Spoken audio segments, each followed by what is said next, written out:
Hey everybody! So in this lesson is 7.2 Properties of Parallelograms.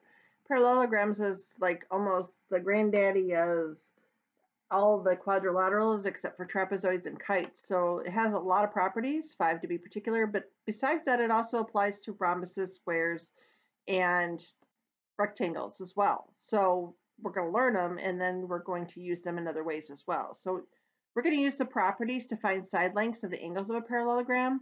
We're also going to use parallelograms in the coordinate plane. So a parallelogram is a quadrilateral where opposite sides are parallel to each other, and they're also congruent. So opposite sides are also congruent. So you can see like this is congruent. And opposite angles are congruent. So this angle and this angle are congruent, and this angle and this angle are congruent. So opposite angles are congruent, opposite sides are congruent, and opposite sides are parallel. Those are our first three that we're basically going to learn right now. And then I'll teach you the next couple in a second. So find FG. Well, FG is right here. So if this is 8, then FG is also 8 because we know opposite sides are congruent. And the measurement of angle G, well, this is 60, so this also has to be 60 because opposite angles are congruent. If you're looking at finding values of something that's missing, you just need to figure out what is congruent. So, for example, 2x is equal to 50, right? Because these are opposite angles, and opposite angles are congruent. So 2x equals 50, x equals 25. Done. And on this one, 18 and y plus 3. So 18 equals y plus 3. So subtract the 3 and y equals 15. If you're looking at finding the values on the next one, you're applying the same thing here. Opposite angles, so y equals 65. There wasn't really anything to solve there. And opposite sides. So this is 12 and x plus 4. You know those two sides are the ones that are congruent to each other. So x plus 4 is equal to 12 and x equals 8. So that kind of takes care of the first few things. Now, the other thing you need to know about a parallelogram. Parallelogram have consecutive angles. Okay, angles that are right next to each other. Angles right next to each other here or here. So basically, if you have any combination of x and y from this diagram, where they're next to each other, here and here, or here and here, these are supplements.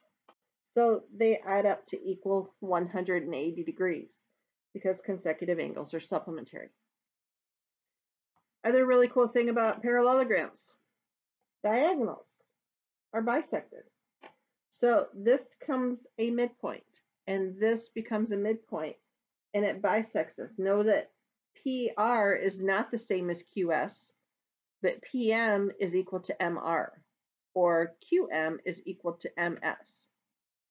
And it does tell you that right here, okay, because they're bisecting each other with a midpoint right here. So let's take a look at this Pixar lamp. I call it a Pixar lamp because it looks just like the Pixar lamp. But as this changes, this parallelogram can become very large or very small, and the measurement of angle ADC is equal to 110 degrees. Tells you that right there. So if I want to find the measurement of the angle next to it, really all I have to do is say, well, I know that one's 110 plus the measurement of angle BCD, because that's what it wants me to find, is equal to 180 degrees because I subtract 110, so I'm going to get the measurement of angle BCD is equal to 70 degrees. Now, if I change the lamp, I move it up or I change it around, these two angles will always still add up to 180, but their values might change. It might not be 110 and 70, it might be 90 and 90. Or it could be the opposite way. It could be 110 and this could be 70. Who knows? So finding the coordinates of the intersection of the diagonals. So if you take a look at this, this is my intersection and this is the point that I want to find. So I can use the midpoint formula for either going this way or going this way. It won't matter which one I use. So I can use either one and I can actually find the midpoint. So if I'm looking to do that, I have the midpoint of LN. I'm going to use this one right here. And I'm going to find that point right there. So that is 1 plus 6 divided by 2 and 4 plus 0 divided by 2. So that equals 7/2 or 2. And you can actually equate that if you'd like in decimal to 3.5 and 2. And that is your midpoint. Now remember, I only had to find one of them because if I find this one, I'm going to get the exact same answer because this midpoint is the same for both diagonals. So if I was looking to do this one right here, this is still the same answer. Okay, so these are actually kind of fun. I think they're kind of fun. The three vertices are, and you can see them right here, this one and this one, W, X, and Z are given to you. And what you are trying to find here is Y. You're trying to find this. You don't know it yet. In this picture, you can see it, and you can see how they got it. They actually use slope.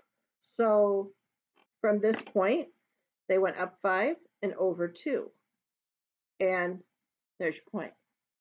So what we're going to do here is show you how to do that using some mathematics, because this can go in two different directions here. You can actually go 5 and 2 or 5 and 2. So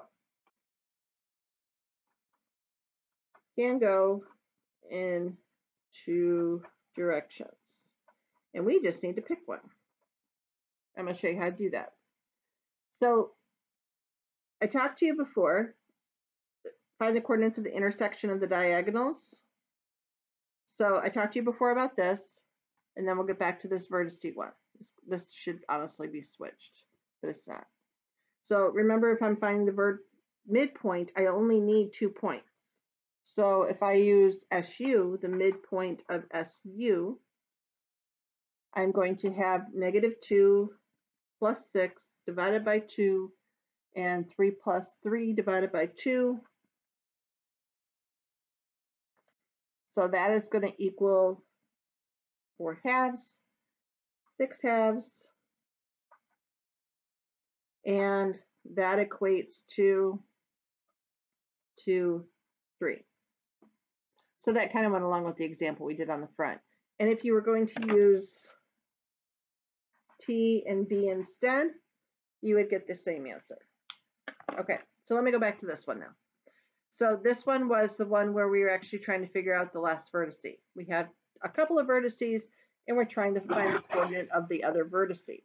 So what you need to do is you need to find the slope. So pick 2 points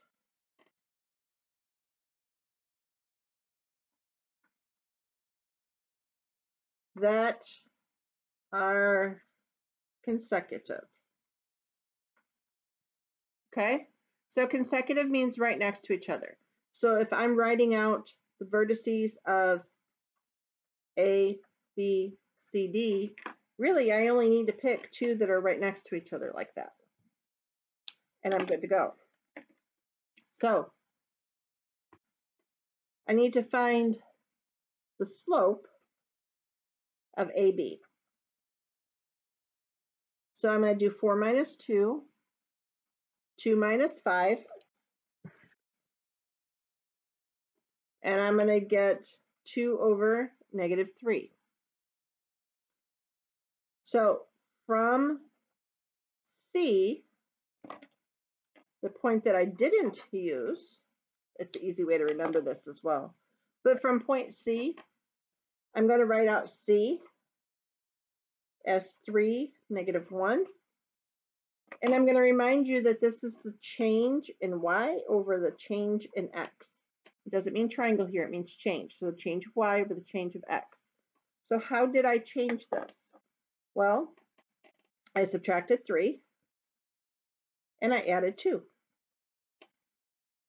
So that gives me point D at 0, 1. And I got this from the slope. So when you're looking for that third point, again, number 1, pick 2 points that are consecutive. Number 2, find the slope. Number 3, use other point. So in this case, we used AB, so then we use C as our other point. If you used BC, you would have used A. Use other point. And then number 4, change of y over the change of x, and you'll get your last point. So you're good to go. And if you want to see this graphically, you can. This is 2, 4, 5, 2, 3, negative 1, and 0, 1. And that is your graph. It's always a good idea to make a graph. Okay, any other questions on that? Please inform me. Let me know. Talk to you guys later.